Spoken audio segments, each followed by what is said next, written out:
Okay, pakisama ho sa prayer itong atin hong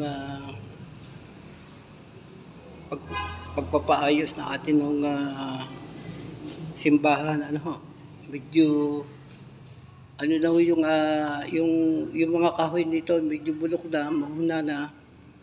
Tsaka yung mga bubong natin ay merong kahunaan na ho rin. May mga butas na, kaya kailangan ho natin magpalit at magpasaayos ng atin ng church na binigay sa atin ng Panginoon. Yun po, ano na, talagang nakakahinayang man ho na tayo kailangan ho natin ipaayos. At lagi ko ini-encourage itong lugar na ito na pinagkatiwala sa atin ng Panginoon, na ibigay nga ito ng Panginoon. Almost 2,000 square meter, kasama ho yung church building, saka yung pastoral house. Kaya wala na ho tayong dapat ipag-alinlangan sa Panginoon. Kailangan lamang natin mga magkakapatid sa Panginoon ay magkaisa, magtulungan sa abot ng ating makakaya. Hindi na natin kailangan mamilit.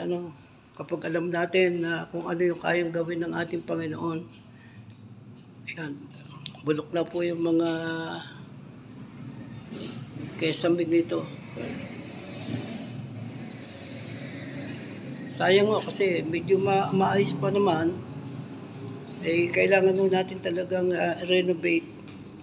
Kaya sa atin ng mga kapatid sa Panginoon, sa lahat ng mga born again Christian na may puso,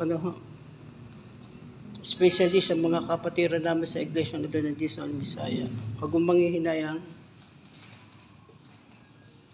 Lagi natin tandaan lahat ng mayroon tayo galing sa Diyos.